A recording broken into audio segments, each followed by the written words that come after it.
N'ayant pas trouvé gain de cause à leurs revendications, les syndicats de la santé ont résolu d'étendre leur mouvement de grève sur toute l'étendue de la République. C'est ce qui ressort des sittings de ce lundi dans l'enceinte de la clinique Ngalema à la Gombe. La RDC est suffisamment avancée dans le processus de conformité aux normes UTIE, confirmation faite ce lundi par le ministre du Plan Célestin Vounabandi au cours d'une réunion tenue en présence des membres du conseil d'administration de l'ITIE international. Et enfin, le non-respect des normes architecturales est à la base d'un effondrement d'un immeuble de 6 niveaux survenu ce lundi au quartier Bassoko dans la commune d'Ngalema. Bilan, des blessés graves ainsi que quelques morts. Le gouvernement a à cet effet dépêché une équipe de quelques membres du gouvernement pour s'en tenir compte de cette tragédie. C'est l'essentiel du sommaire. Mesdames et messieurs, bienvenue à cette édition d'information.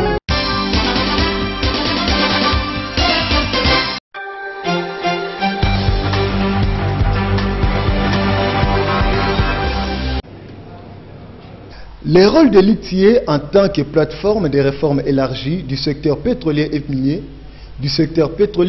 en République démocratique du Congo, la question était au centre du débat ce lundi 14 octobre au cours d'une réunion extraordinaire du comité exécutif de l'ITIE, République démocratique du Congo, en présence de la délégation du conseil d'administration de l'ITIE international, cadre choisi le Fleuve Congo Hôtel.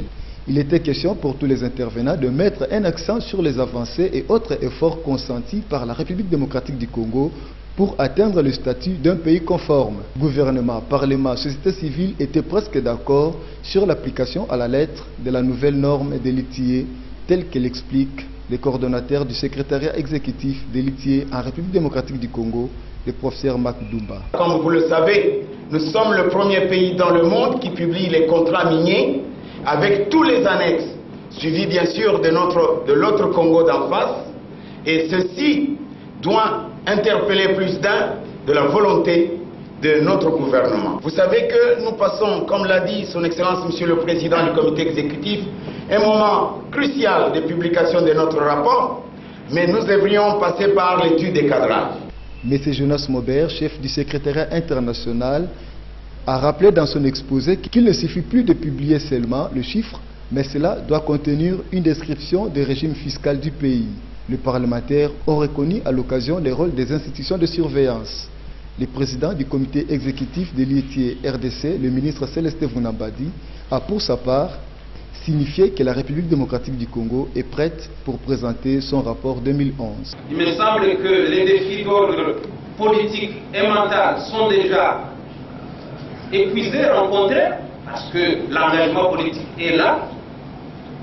Sur le plan, entre guillemets, mental de la compréhension du sujet, tout le monde est d'accord là-dessus, nous sommes tous engagés. Et l'enjeu, ce n'est pas seulement d'être qualifié pays conforme, mais c'est plutôt la transparence. Il ne reste plus qu'un seul défi, c'est le défi technique.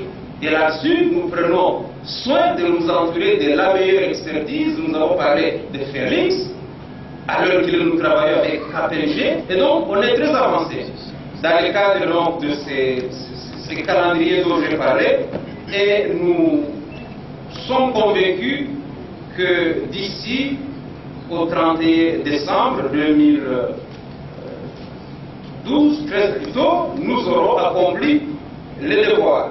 Somme toute, la République démocratique du Congo est résolument engagée au processus de transparence d'industrie extractive et tous les regards sont tournés vers l'ITIE international qui doit valider les cas de la République démocratique du Congo pour en faire un pays conforme à la norme ITIE.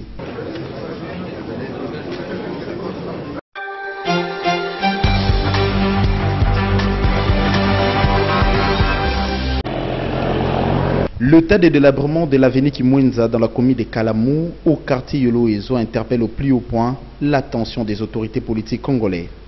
Cette route située en plein centre de cette municipalité de Kalamou avait autrefois connu un semblant des travaux de sa réhabilitation par les génies de l'OVD.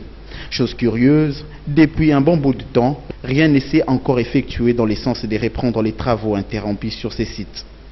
Ce qui a occasionné la visite le week-end dernier de l'honorable député provincial élu de Kalamou, James Anderson Zale, qui est descendu lui-même pour s'enquérir de l'arrêt des travaux sur ces sites. Je crois que ces travaux ont fait plus d'une année et ça ne s'achève pas. La fois passée, quand le gouverneur est passé à l'Assemblée pour déposer le budget de 2013, et lui avait posé cette question: à quand la finition des travaux de Kimwenda?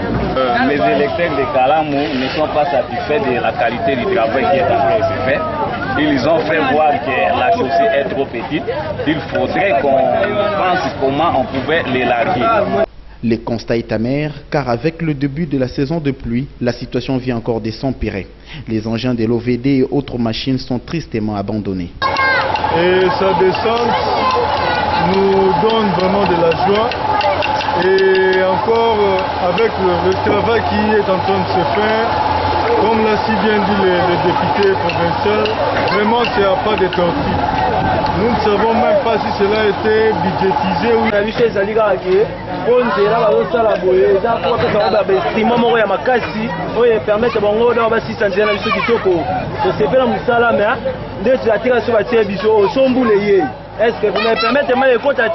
Au travers de cette visite qui vient d'effectuer l'honorable James Anderson Zale, la population de Kalamou est rassurée que la question de cette route sera débattue au niveau de l'Assemblée provinciale en vue de trouver une solution durable pour cette route.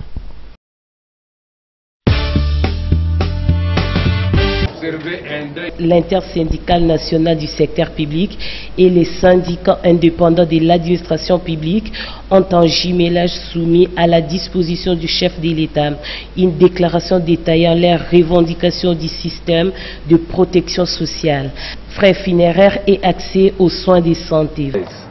Avec la firme Lisungi sur la garantie frais funéraires et soins de santé en faveur des agents et fonctionnaires de l'État, informe l'opinion publique qu'ils organisent un sit-in au cabinet du chef de l'État le mardi 22 octobre 2013 à 10h30, précédé par l'Assemblée générale des agents et fonctionnaires de l'État le même jour à 10h à la place Golgotha. Les agents et fonctionnaires de l'État souhaitent au chef de l'État d'honorer sa parole et son engagement. Ils promettent en outre d'organiser un sitting au cabinet du président de la République ce mardi 22 octobre 2013.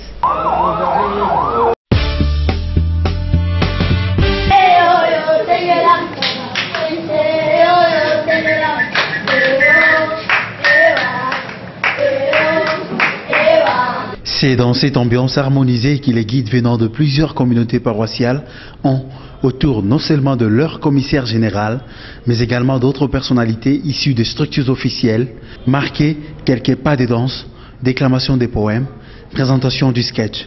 Elles manifestent leur enthousiasme et leur détermination. Toutes, elles insistent sur une expression: nos filles prendront les devants. Tel est le thème choisi par l'Association des guides du Congo afin de célébrer la journée internationale de la jeune fille à leur manière. Saisie dans son mot de circonstance, la cheftaine des guides en profite pour ouvrir l'année guide 2013 et en appelle au soutien des autorités. En ce jour de la journée internationale de la fille, nous, commissaire général de l'Association des guides du Congo, profitons de l'occasion pour lancer officiellement l'ouverture de l'année guide 2013-2014. Notre association, comme toute autre association, a vécu des temps forts et des difficultés de fonctionnement l'année passée. Nous lançons un vibrant appel au gouvernement congolais, aux églises, aux organisations internationales et nationales, aux parents, pour une assistance matérielle, financière et morale conséquente. Les guides du Congo sollicitent dans leur plaidoyer encourager la jeune fille à prendre la parole, défendre ses droits, puis se battre pour gagner le pari.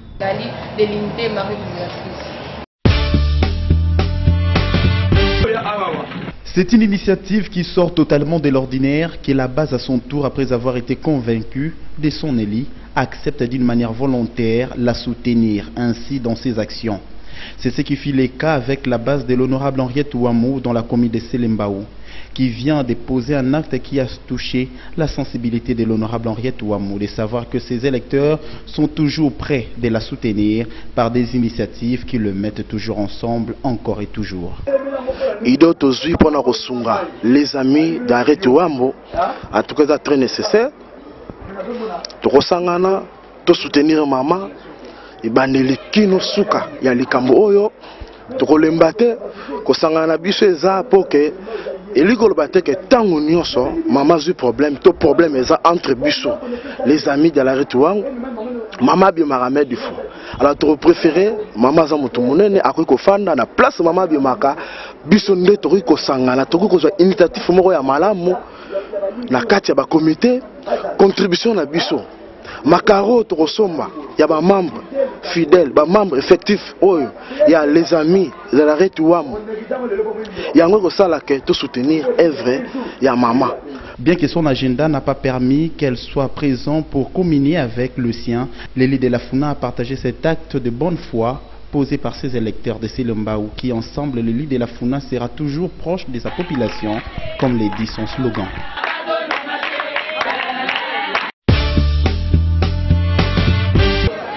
Une tragédie est survenue ce lundi 14 octobre 2013 aux environs de 10 heures dans la commune d'Ngaliema, quartier Basoko sur l'avenue Kumbi.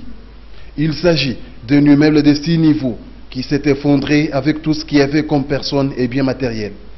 Juste dans l'après-midi, aucun dispositif pour secourir les survivants en train de crier au secours sous les décombres n'était pas encore mis en place. Les témoins de l'événement relatent le fait. J'étais à la maison, j'ai entendu des pierres, des briques. Je me suis dit, comme c'est un chantier, c'est normal. Souvent, c'est comme ça, ils laissent tomber des pierres, des briques. Je me suis dit que c'est un chantier. Et puis, après, j'ai entendu les gens crier dehors. Je me suis mise au balcon pour demander le tailleur d'en bas, comme on est amis. Il m'a dit, mais toi, jusqu'à présent, qu'est-ce que tu es en train de faire à l'intérieur? Sors vite! J'ai dit, ben c'est sérieux. J'ai juste eu le temps de prendre la robe parce que j'étais en revenue. J'ai juste eu le temps de prendre la robe et le téléphone. J'ai couru. À l'escalier, je rencontre un frère qui me dit, non, n'ayez pas peur.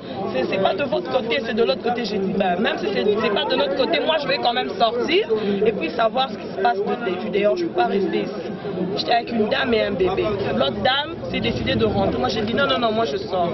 D'ailleurs, j'ai aussi vu le bailleur qui a dit, non, je sais pas. J'étais déjà sous l'émotion. J'ai regardé le bilan de mon appartement était déjà en train de s'effondrer. J'ai eu très peur juste quand je suis arrivée dehors et l'immeuble est tombé. En difficulté de faire encore le bilan de cet incident, le membre du gouvernement, notamment le vice-premier ministre et ministre du budget, le ministre de la Santé et celui des ITEPER se sont rendus sur les lieux pour tenter de décanter la situation. En ce moment, parce que les équipes sont en train de travailler, il y avait environ 7 familles. L'alerte a été donnée et les autres sont sortis. Il y a une dame à présent qui est encore sous les décombres. Elle est en vie jusqu'à ce moment parce qu'on vient d'établir un contact avec elle. Elle est bloquée dans les bétons. Et pour le moment, on est en train de lui donner un masque d'oxygène pour continuer à la ventiler, à l'oxygéner, pour qu'on la maintienne en vie pendant que les équipes techniques vont devoir dégager les bétons. La cause de cet effondrement serait le non-respect des normes architecturales dans la construction de ces bâtiments.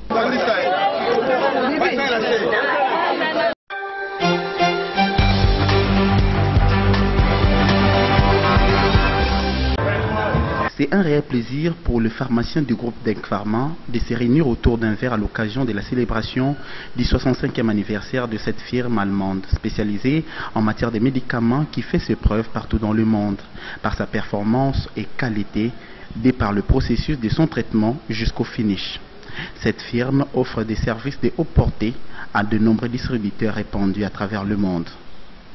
C'est dans la confiance, sérénité et professionnalisme que ces pharmaciens congolais ont fondé leur confiance à ces groupes pour satisfaire la population congolaise.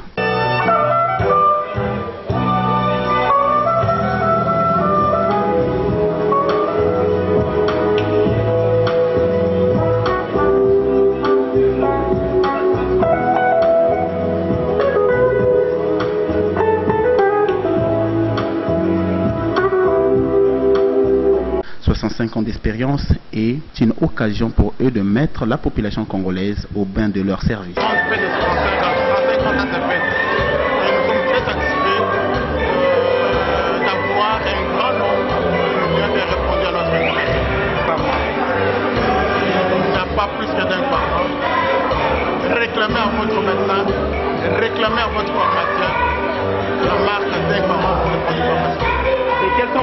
C'est pourquoi Deng Pharma a commencé l'exploitation des produits pharmaceutiques depuis toujours. Ces médicaments sont produits en Allemagne. L'objectif principal est de rendre le médicament allemand disponible et abordable dans le monde entier.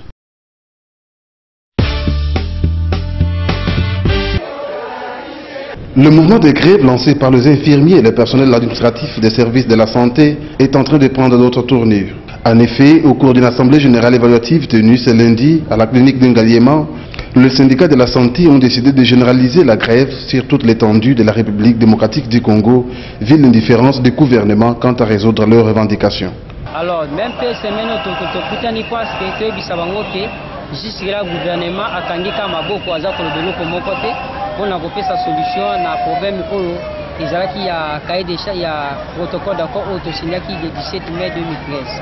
Alors yango nde tokuta lelo toyebisi bango koma ba blocage ezali koma gouvernement azolinga te pona ko tokuta tosola pour que to arrange makambo nyonso yango tayi tozongisa maloba pour que bango moko ba décider. Alors grâce surprise bango mpe ba décider te to continuer grève parce que le gouvernement est respecté. Le syndicat de la santé rend responsable de tous les désagréments le gouvernement et l'accuse d'un homicide volontaire pour avoir utilisé les stagiaires à la place des infirmiers. Nous disons que tous ceux qui vont dans les hôpitaux, qui se contentent de voir les stagiaires travailler, quand il y a un stagiaire à côté quand il y a 20 stagiaires à côté d'une personne attitrée, cette personne attitrée ne fera presque pas le travail. Ce seront ces stagiaires-là qui vont faire le travail. Une erreur commise sur un papier d'un article de journal, le papier peut être déchiré et on recommence un autre. Mais quand l'erreur intervient sur